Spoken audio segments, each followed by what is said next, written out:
In an earlier video, we looked at the conductive geotherm, where we have a rigid lithosphere and heat is transferred by conduction. And so we have atomic vibrations or molecular vibrations, and those vibrations are transferred through chemical bonds. We're going to look at material that is able to transfer heat by convection.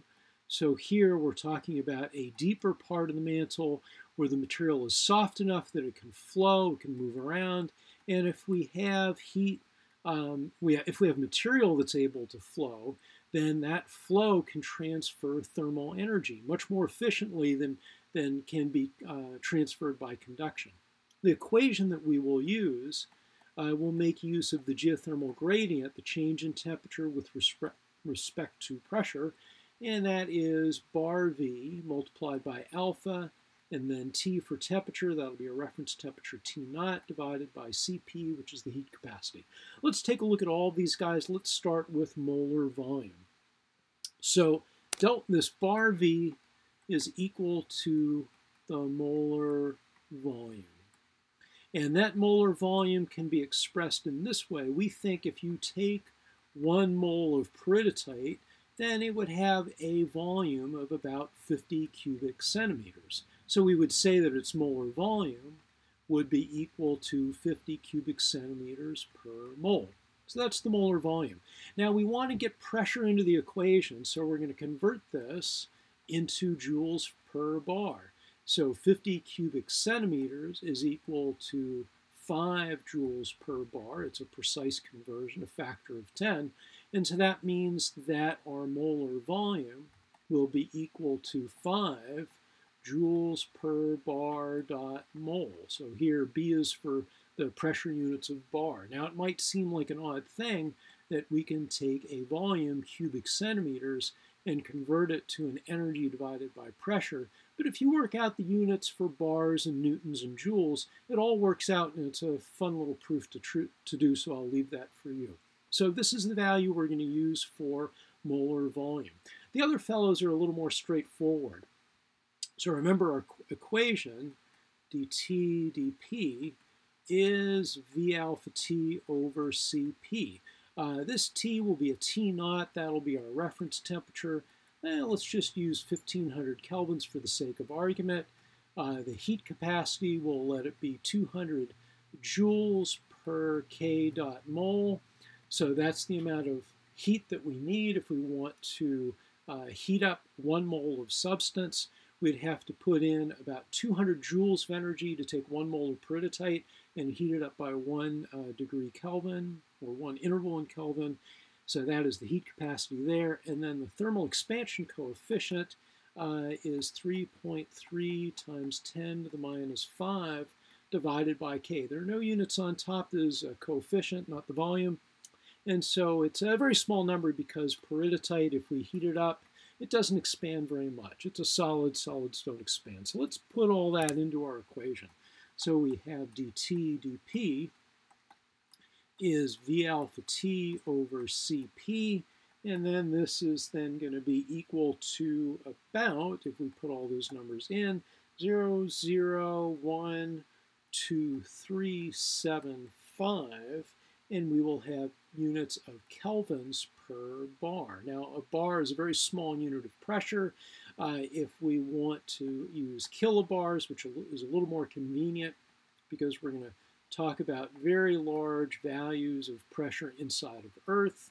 So we have K over kilobars, and then we have, that's K per bar, right? We've got K per bar, 0.012375, so K per bar right there.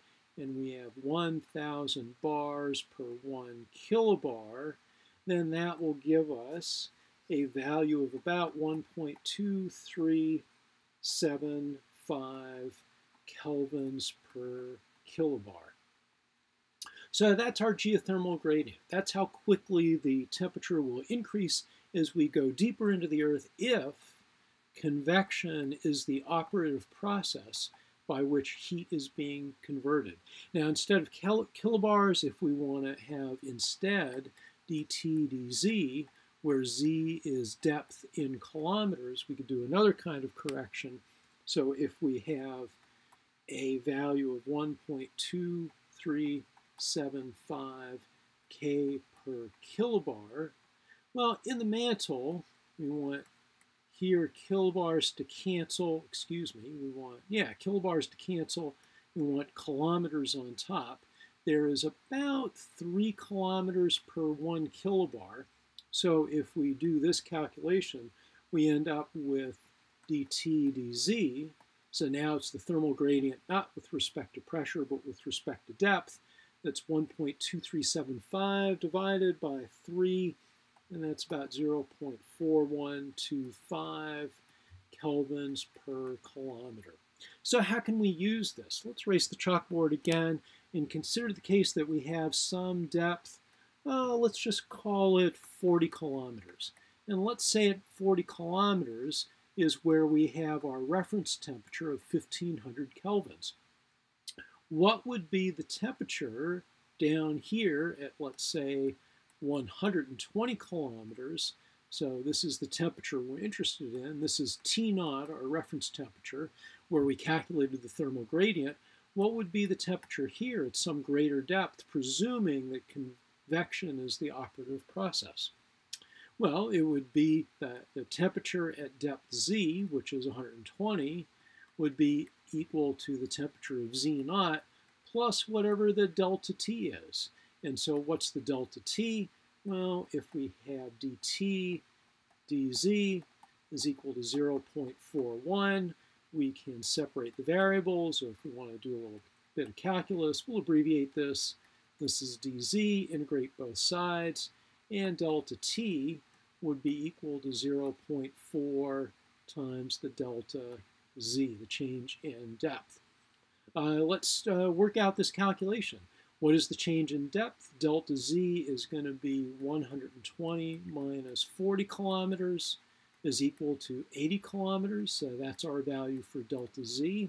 So the temperature increase is going to be 0.41. We'll write out the whole thing now. 4125.